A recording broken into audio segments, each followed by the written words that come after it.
Okay, I think we're ready. Hello and welcome to our webinar on Creighton's Office of Military and Veterans Affairs. We hope to spend the next few minutes outlining the services that the OMVA provides and leave you with some assurances that we're both here to help support you in your success as a Creighton student at whatever level that may be.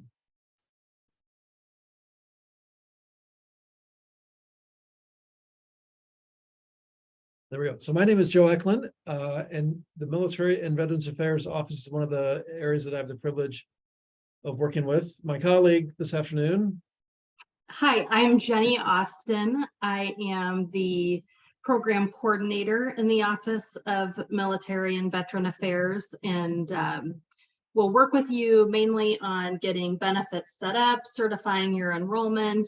I'm the school certifying official, if you have heard that term before. So I'm the one that, like I said, certifies enrollments and maintains compliance and all the regulatory things with the Office of Military and Veteran Affairs. I've likely spoken with some of you, but if I haven't and you have benefits to use, I certainly encourage you to reach out to me, and I'm happy to answer any questions that you have. Great. And if you haven't guessed yet, Jenny is certainly the star of the show. We'll get to her in just a minute. I did want to give a little bit of a background information right out of the gate. Really want you to realize that the Office of Military and Veterans Affairs is part of a larger effort here at Creighton that supports student success. As you can see from the other pieces of the pie on the screen, we're able to help our registered students quickly get assistance with questions about things like career planning, advising, tutoring, academic assistance, and accommodations, among others. We are all working closely together to anticipate student needs and support students when concerns arise. Ultimately, our goal is for you as a student to persist undeterred on your path to a degree. And we'll talk about what that looks like at the end of this presentation as well. And as you can see from this slide, we have over 200 students using benefits from all levels of our campus. So undergraduate and graduate students from all of our colleges, representing really all of our campuses. So there's probably not a situation that Jenny has not seen, that I've not seen, and that we've helped a student solve in previous occurrences, at least not yet. So Right. But as we mentioned, certainly the glue that holds all this together is Jenny, and I'm going to ask her to take a deeper dive into some of the specifics with regard to military educational benefits, and then certainly leave you with an opportunity to ask individual questions via email and phone here at the end. So Jenny, we'll turn it over to you. Perfect. Thank you, Joe. So what I wanted to speak to mainly today, since our audience is likely more geared toward dependent students, I wanted to talk through, there are numerous benefit chapters, education benefit chapters that are offered by the VA that we certainly accept and have worked with, but there's specific ones that are geared for dependents to be able to use, and those are listed on the screen. Some folks speak in chapter language and some folks name the actual benefit type. So I just wanted to list those out. Most common used here at Creighton is our Chapter 33, which is the post 9/11 GI Bill. And a dependent would be using what the VA calls is transfer of entitlement, or TOE, you may hear. And that is where a veteran or an active duty service member, I shouldn't say veteran, can transfer some of their entitlement, which we'll get into in a second. An additional piece is post 9/11 TOE, transfer of entitlement, with the Yellow Ribbon program. And also Chapter 35, which is the Survivors and Dependents Educational Assistance Benefit, which is DEA. And we'll take a deeper dive into those benefits and how they work at Creighton here in the next few slides. So Joe, you can go to the next if you don't mind. Perfect. So the Chapter 33, or post 9/11 GI Bill, as I mentioned previously, when a service member there's numerous qualifications, but I won't get into, super into the weeds about it. Most veterans know when they have post 9/11. It's such a large benefit. So it's not as though you would have it available to you and you didn't know about it, likely. But when a service member is still on active duty, they have a total of 36 months, if they qualify, of post 9/11 GI Bill to use. So they can use it while they're on active duty, after they've separated, retired, etc. They can keep those benefits for themselves, or they can transfer some or all of those 36 months to a spouse or a dependent or multiple dependent children. And children can use those benefits up until they're 26 years old, whether it be for undergraduate, certificate work, professional schools. There's no limit to how they use it. They just have the set amount of months and days that the service member has transferred. The key being they had to have transferred entitlement while they were still on active duty. If you separate or retire, who you've transferred to, you can't add any additional folks or move. You can move months around if you've assigned benefits to a specific individual, but you can't add a new person. So post 9/11, depending on the service member's active duty service time, they will range in a benefit level from 60 to 100%, and that is determined by the VA based upon, like I said, that service member's active duty service time, prior commitments with maybe ROTC, Service Academy, that type of thing. So the VA will be able to tell the beneficiary what percentage level they're at. Most of our students, we have all ranges, but if you're at a 100% benefit level, what that student is eligible to receive is up to this number changes each academic year. So this number is for the 23-24 academic year. They can receive up to $27,120.05 in tuition and fees for that academic year. So a huge benefit for those students. So if they have 4 years of benefits to use, if they have all 36 months, they could have up to that $27,000 each year with that entitlement. In addition to the tuition and fees portion of the benefit, there is a monthly housing allowance that's paid, and that is based upon the student's rate of pursuit and if they are on campus or solely online. If they're full-time and an on-campus student, that doesn't mean they have to live on campus. That means they're taking coursework on campus as a resident per se student, is $1,422. Lastly, there is a books and supplies stipend that's paid to the student based upon credit hour, which is just under $42 per credit hour, capped at $1,000 per academic year. So those two last benefits, housing allowance, books and supplies stipend, are paid directly to the student by the VA. Tuition and fees are paid directly to the school. So the VA will send those funds directly to us. And go, yeah, thank you, Joe. The next piece is what I just spoke about, post 9/11, plus our Yellow Ribbon program, which is amazing. So when I talk about this with folks, it's almost a too good to be true kind of a thing. So it's really true. So if you're a 100% benefit level, that's a key. You have to be at 100% and under Chapter 33, you will qualify for the Yellow Ribbon program.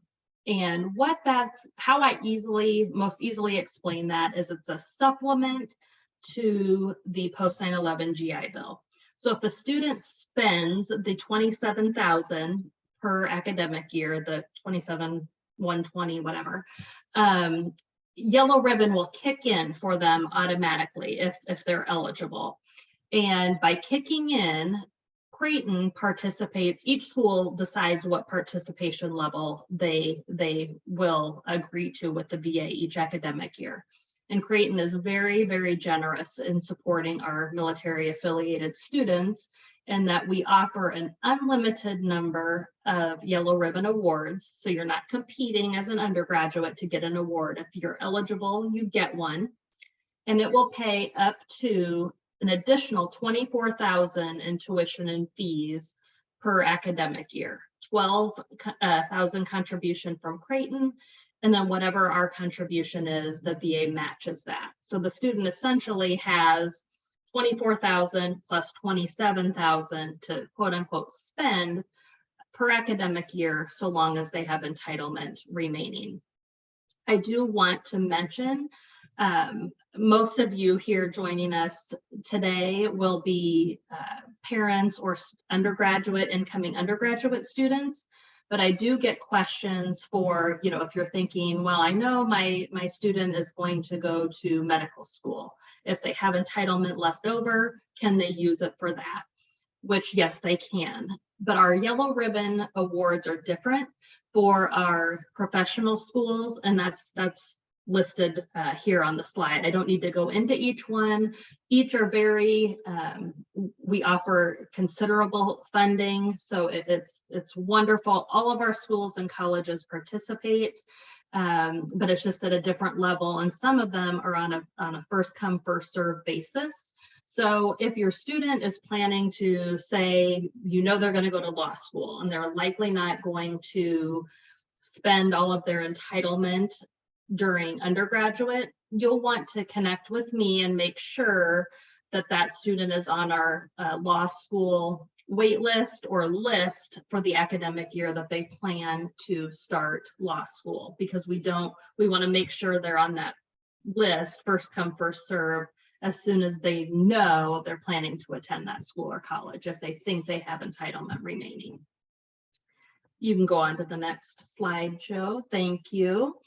And I just wanted to provide a couple of examples of how the funding actually pays out, because that's one of my biggest questions that I get from families is, okay, we know we have this, but how does it work? So the first example I have for you is a student that doesn't have any scholarships or financial aid. So we've used a number that, the student, incoming student in Hyder is, he has tuition and fees of about $47,000 for the academic year. So post 9/11 will cover that $27,000 number. Then Yellow Ribbon will kick in, and because he hasn't reached that cap limit, they pay his full tuition and fees for the entire academic year.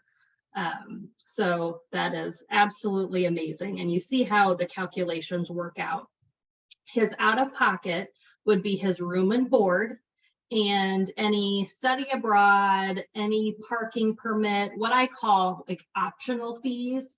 I know room and board isn't necessarily optional, but they get the monthly housing allowance from the VA that the VA is saying that's supposed to offset those numbers. Now, I do always let families know that they do have to pay their room and board at the beginning of the semester, and then they can supplement themselves back with those monthly housing allowances, or they can work with student accounts and get set up on a payment plan that may correspond, with those, not exact, but very similar to those monthly housing allowance numbers as they're coming in for the student. Second example is a student who has a $12,000 academic scholarship. Let me go back to the first part. If the student has loans, those are not taken into account, and neither are grants. So if the student has a grant or has loans, that is not factored in. So they would get that in excess of what is shown on the screen here. So second example is with an academic scholarship. The VA requires that they are the last payer. So that scholarship is going to come right off the top. So I'm going to be asking the VA essentially for less money. So you'll see how that works out there. The scholarship first, then Chapter 33, Yellow Ribbon kicks in for the additional. And now if that number the yellow ribbon was more than 12,000 somehow, some way, which is not likely for an undergraduate unless our accelerated nursing students are considered undergraduate, and they would have some out of pocket because they have 3 full semesters in an academic year. In the weeds here, but I never want to blanket say, all undergrads have tuition and fees covered. So, but if that yellow ribbon number exceeded 12,000, then that would be out of pocket to the student. Lastly is Chapter 35. It is a much different benefit, but it is for a child or spouse of a veteran who has passed away or is permanently disabled with a service-connected disability or missing in action, like it shows, and there's different qualifications. Again, the VA would determine that. But we do have a handful of students using Chapter 30. I should say more than a handful, but we have Chapter 35 a lot here at Creighton, not as much as post 9/11. But this benefit is much different in that it's just a monthly stipend that's paid directly to the student based upon his or her rate of pursuit. So there's no tuition and fees paid directly to the school. Nothing like what was mentioned with Chapter 33. It's just it's a monthly payment made directly to the student based upon full-time, 3/4 time, etc. And then the student could use those funds to help offset what they've paid at the beginning of the semester for their tuition and fees, should they wish. They don't have to prove how they spend the money. They can use it for, rent, pizza, whatever they want. So like I said, much different benefit, but certainly a great one to use if you're eligible. Back to you, Joe. Thank you. Absolutely. The work that Jenny does one-on-one with students, we're a very high-touch campus, contributes to this idea that we're committing to the students. So certainly want everyone on this webinar to realize that the moment you commit to Creighton, all of our areas at the university, certainly all of our areas in student success, and Jenny and her knowledge is going to be supportive of you and your success. So the last piece we want to leave you with is this idea that our students are persisting, succeeding, graduating at beyond any level we've had in our history. And this next slide, for those of you that are metric people, I think is really, really important to realize, again, our office, OMVA here, serves to support this idea that our students are being retained. One big national benchmark number that everyone talks about in higher education is a retention rate.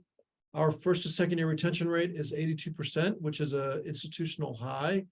I'm sorry, it's 91%. I was looking at the wrong thing. It's 91%.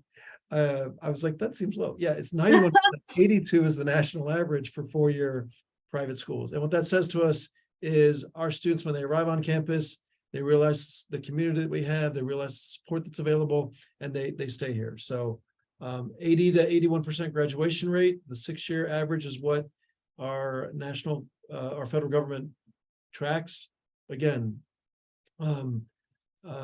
that's higher than the national average as well. So again, our students are persisting, our students are graduating, and our students are finding jobs and doing what they want to do. And this is another key slide, the last slide we have really, that talks about 99% of our students who have graduated in 2021 have done something with their life that they wanted to do. And what we mean by that is they've either found a job. You can see on the left side of the screen there, kind of what that's indicated, 70% or so are employed. 27% are pursuing an advanced degree or a health degree. And then 2% are involved in a service program. So like the Peace Corps, or Jesuit Volunteer Corps, things like that. So 99% of our students have found something in those 3 categories to do with their lives after graduation. And that's based on an 80% knowledge rate, which in survey research is a huge percentage as well. So again, just a couple slides to show you, as you're looking at all the wonderful things that we do here at Creighton, how this all contributes to your success as a student and the value of the investment that you're about to make, and the benefit you're going to take advantage of with Military and Veterans Affairs. with that, I would encourage you to visit www.creighton.edu/student-success/military. That's going to get you to that's really going to get you to Jenny, who's loves to have one-on-one conversations with students. This stuff is so detailed, as you heard from Jenny's presentation, and so individualized to the service members' status and all of that. This is what Jenny does full time and is exceptional at it. So I would encourage you to reach out directly to Jenny if you do have specific questions. But otherwise than that, I think that wraps up our webinar today. Jenny, anything else that you'd like to add? No, you added what after I turned it over to you, I thought, oh shoot, I forgot to mention, please, yes, reach out to me. I'm happy to crunch numbers, answer questions.